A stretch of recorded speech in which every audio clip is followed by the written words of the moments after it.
Depois de uma série de conversas e entrevistas com o padre Gabriele, versando sobre esse assunto de exorcismo, é claro que ficou evidenciado que eu não sou sacerdote, eu não tenho autorização da igreja para exorcizar ninguém e nem é minha intenção exorcizar ninguém. Mas ficou claro uma coisa, de que eu posso começar, eu posso fazer com que as pessoas pensem um pouco mais nas coisas de Deus e evite o exorcismo. Nós defendemos muito a bênção de São Bento hoje. E a bênção de São Bento, ela não é um exorcismo. Ela evita um exorcismo. Então a função leiga maior hoje é evitar que se apele para um sacerdote por causa do exorcismo. Por quê? Porque se a própria igreja não está acreditando no exorcismo, então nós temos que nos armar de outro jeito.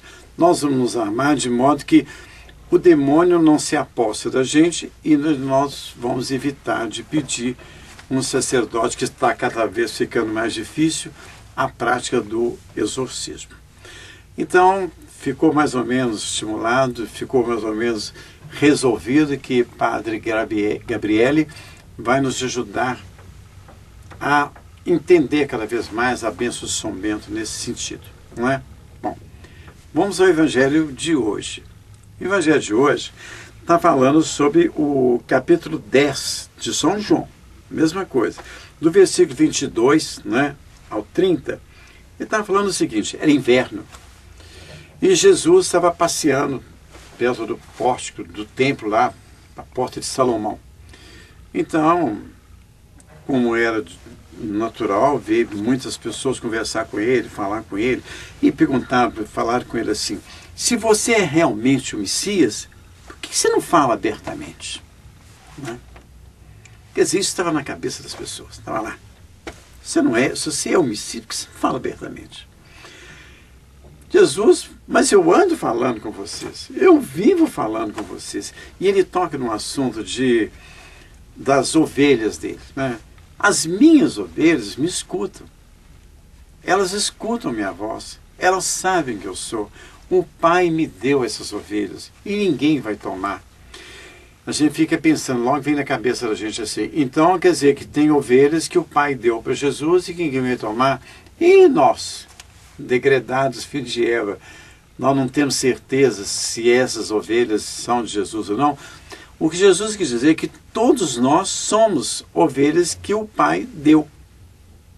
Mas o nosso livre-arbítrio faz com que haja esse corte. Você escolhe. O Pai não está te tomando, o Pai não está te evitando nada. Nós todos somos escolhidos para ser ovelhas de Cristo. Mas aí Jesus está falando sobre o nosso livre-arbítrio.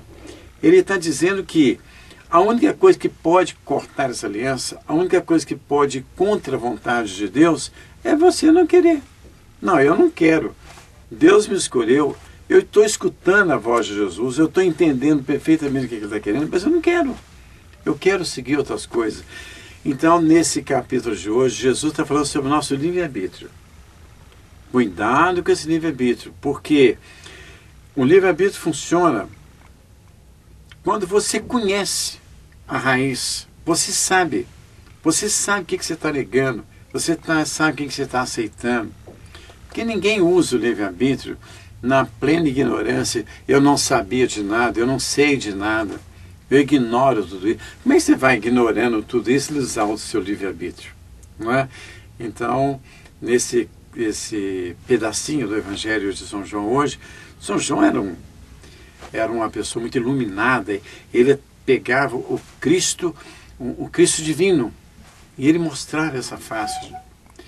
E esse livre-arbítrio é aquela função que nós temos. Só o humano tem essa função do livre-arbítrio, de poder assimilar se quer ou não ser ovelha de Cristo. Porque Cristo recebe todos nós, o Pai deu todos nós a Cristo. Quando ele está falando é ser humano, Deus nos deu a Cristo como ovelhas dele, como seguidores dele.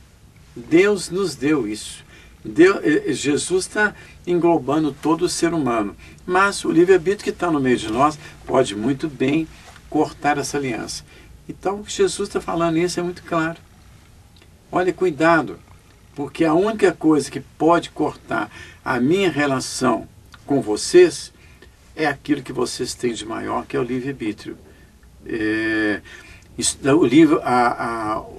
O poder da escolha é uma coisa muito interessante isso, não é? Então, eu estive pensando muito nessa situação toda, como escolher, né? O que o diabo hoje faz no mundo? Faz com que a gente tente escolher o lado errado. Porque o seu livre-arbítrio funciona quando você tem plena consciência daquilo que você está fazendo. Então não é livre-arbítrio, não é? Então o diabo funciona, ele mexe com você de modo que mesmo você sabendo o que você vai fazer, você tem aquele poder da escolha. Escolha ser ovelha do diabo, sem ser ovelha de Deus. Mas Deus nos escolheu para todas ser ovelhas dele, estar no redil de Deus. É isso que ele quer de nós. Ele não quer outra coisa de nós, não. A misericórdia, a justiça de Deus, ela funciona em cima disso, não é? Então fica o meu recado de hoje. Se Deus quiser, na próxima terça-feira eu estarei com vocês e vamos continuar o nosso texto, as nossas conversas sobre o Evangelho, porque isso tem surgido um efeito muito grande no Brasil e no mundo inteiro. Vocês têm uma ideia, é o mundo inteiro que me acessa para escutar, muitos brasileiros que estão fora, uma quantidade enorme de brasileiros que moram fora do Brasil, e eles estão acessando o site para poder me ouvir e saber alguma coisa sobre esse nosso relacionamento com Deus, tá bom? Muito obrigado, e se Deus quiser, na próxima terça-feira eu vou estar de volta com vocês.